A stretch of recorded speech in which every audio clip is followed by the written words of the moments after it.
Hello, నేను మీ శేషరావు. విశాఖ తూర్పు assembly నియోజకవర్గంలో అస్సలైనటువంటి పోటీ ఈసారి జరగబోతుంది. వెలగపూడి రామకృష్ణ ఓటమి ఎరగనటువంటి నేతగా ఉన్నారు.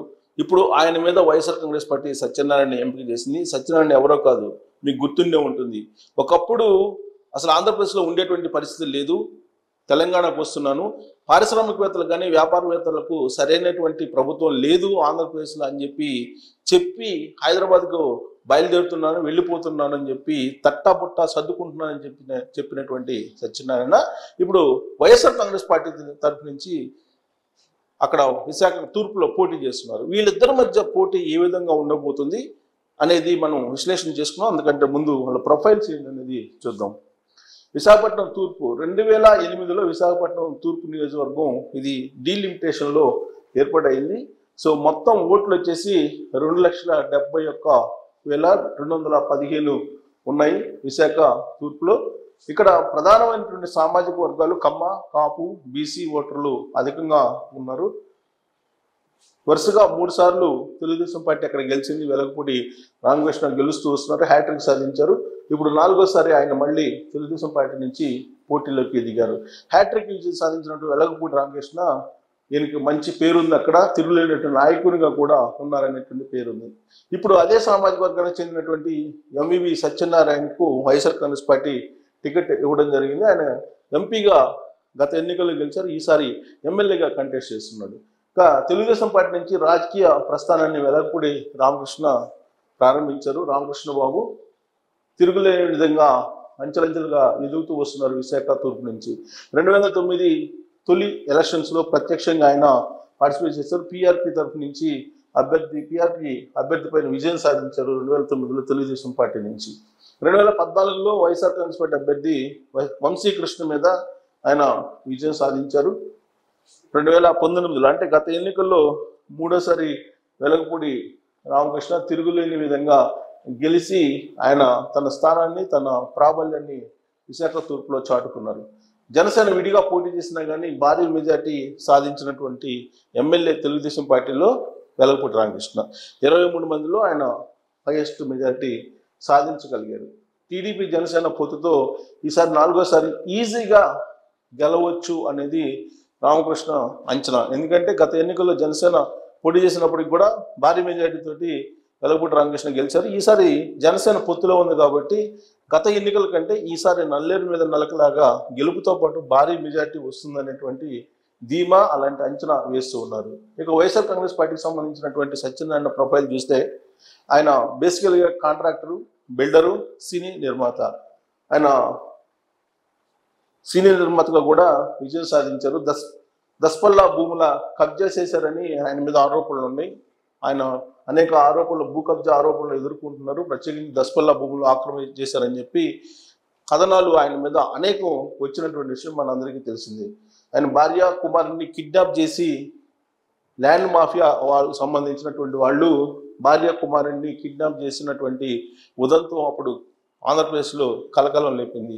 ప్రశాంతంగా ఉండేటువంటి విశాఖపట్నంలో ఆయన ఫ్యామిలీని కిడ్నాప్ చేశారు, మన ల్యాండ్ మాఫియా అనేటువంటి న్యూస్ అప్పట్లో కలకలం రేపింది.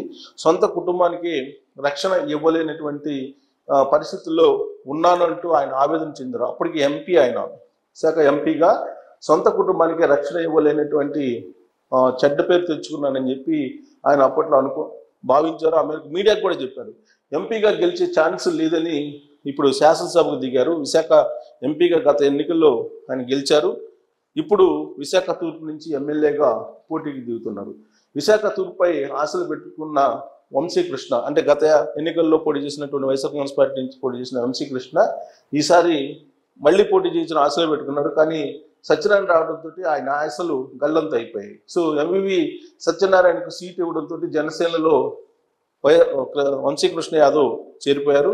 ఆయన వెలగపూడి రామకృష్ణకు మద్దతు ఇస్తూ ఉన్నారు పొత్తులో భాగంగా. టీడీపీ జనసేన పొత్తుతో వైసీపీకి అక్కడ గెలుపు అనేది అంత ఈజీ కాదు అనేది అర్థమవుతుంది చాలా ఈజీగా. సో మనం గత ఎన్నికల్లో వచ్చినటువంటి ఓట్లను కూడా మనం విశ్లేషణ చేసుకొని అసలు గెలుపు ఛాన్సెస్ ఎలా ఉంటాయి అని చెప్పి మనం 100% ఒక ఒపీనియన్కు రావచ్చు. 2009 ఎన్నికల్లో విశాఖ ఈస్ట్ నుంచి మనం చూస్తే రామకృష్ణ బాబు వెలగపూడి ఆయనకి 32.03% వచ్చింది ఓట్ బ్యాంక్. అదే పిఆర్పికి 29.11, కాంగ్రెస్కి వచ్చేసి 27.59 వచ్చినాయి. అంటే ముక్కోణపు పోటీ చాలా సీరియస్గా అక్కడ జరిగింది 2009 ఎన్నికలు అనేది మనకు అర్థమవుతుంది. ప్రజారాజ్యం పార్టీ, కాంగ్రెస్, తెలుగుదేశం పార్టీ నుంచి ముక్కోణ పోటీ జరిగినప్పుడు తెలుగుదేశం పార్టీ దాదాపుగా 3% అదనపు ఓటు బ్యాంక్ తోటి వెలగపూడి రామకృష్ణ గెలిచారు 2009లో. ఇక 2014 అంటే రాష్ట్రం విడిపోయిన తర్వాత జరిగినటువంటి తొలి ఎన్నిక ఇది. 2014లో ముఖాముఖి పోటీ జరిగింది తెలుగుదేశం పార్టీ, వైఎస్ఆర్ కాంగ్రెస్ పార్టీ మధ్య. ముఖాముఖి పోటీ జరిగినప్పుడు 60.45% అత్యధిక ఓటు బ్యాంకుని తెలుగుదేశం పార్టీ విశాఖ తూర్పు నుంచి సాధించింది. 60.45 అంటే అది హైయెస్ట్ పర్సంటేజ్ అనుకోవాలి. వైఎస్ఆర్ కాంగ్రెస్ పార్టీకి కేవలం 31.69% మాత్రమే ఆ ఎన్నికల్లో లభించింది. మెజారిటీ 47,883 మెజారిటీ రావడం జరిగింది. సో 2019కి వచ్చేటప్పటికి 2019 ఎన్నికల్లో ముక్కోణ పోటీ జరిగింది. 2009లో లాగానే ముక్కోణ పోటీ జరిగింది 2019లో కూడా. ఈ ముక్కోణ పోటీలో వెలగపూడి రామకృష్ణకి 50.10 అంటే ఆల్మోస్ట్ గత ఎన్నికల కంటే 10% తగ్గింది. ముక్కోణ పోటీ జరిగినప్పుడు 50.10 వచ్చింది. వైఎస్ఆర్ కాంగ్రెస్ పార్టీకి వచ్చేసి 34.87. బహుశా వైఎస్ఆర్ కాంగ్రెస్ పార్టీకి హైయెస్ట్ స్కోర్ చేసినటువంటి ఎన్నిక ఏదైనా ఉందంటే గత ఎన్నికే విశాఖ తూర్పులో 34.87. అంతకన్నా ఎక్కువ పర్సెంటేజ్ ఓట్ బ్యాంక్ వచ్చే అవకాశమే లేదు. ఎందుకంటే అది ఒక పెద్ద హవా, ప్లస్ ఒక్క ఛాన్స్ జగన్మోహన్ రెడ్డి తోటి సింపతి గెయిన్ అయ్యి జరిగినటువంటి ఎన్నిక 2019లో. అదే highest vote bank YSR Congress పార్టీకి. హైయెస్టే 34.87 వచ్చింది.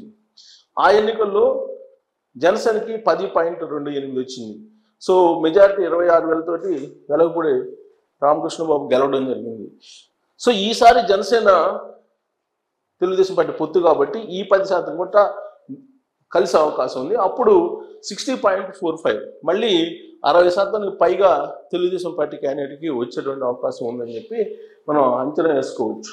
సో విశాఖపట్నం లోక్సభ ఇటీవల కాలంలో సర్వేలు కూడా చేశారు.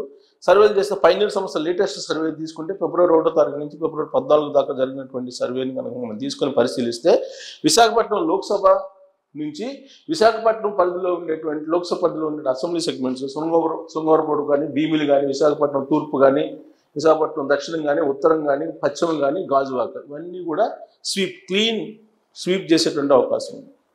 విశాఖ లోక్సభతో పాటు విశాఖ లోక్సభ పరిధిలో ఉండేటువంటి assembly segments irrespective of candidate ఎవరిని నుంచోబెట్టా కానీ తెలుగుదేశం పార్టీ జనసేన కూటమి నుంచి కంప్లీట్ గెలిచేటువంటి అవకాశం ఉందని చెప్పి చాలా క్లియర్గా సర్వే చెప్తుంది. Latest survey, పైనర్ survey. ఓటు శాతం వచ్చేటప్పటికి 53% తెలుగుదేశం పార్టీ జనసేన కూటమికి, కేవలం 38% మాత్రమే వైఎస్ఆర్ కాంగ్రెస్ పార్టీకి ఉంది. అంటే ఆల్మోస్ట్ 15% హైగా ఉంది. సో ఈసారి కూడా తెలుగుదేశం పార్టీ హవా కొనసాగబోతుంది. విశాఖ తూర్పులో 100కి 100% తెలుగుదేశం పార్టీ మళ్ళీ వెలగపూడి రామకృష్ణ బాబు గెలవబోతున్నాడు అనే దానికి ఈ సర్వే ఒక నిదర్శనంగా కనిపిస్తుంది. గత ఎన్నికల్లో లభించినటువంటి ఓట్ బ్యాంకును చూసినా కానీ highest vote bank YSR Congress పార్టీకి 38. అంతకన్నా ఛాన్సే లేదనేది మనకు క్లియర్గా అర్థమవుతుంది.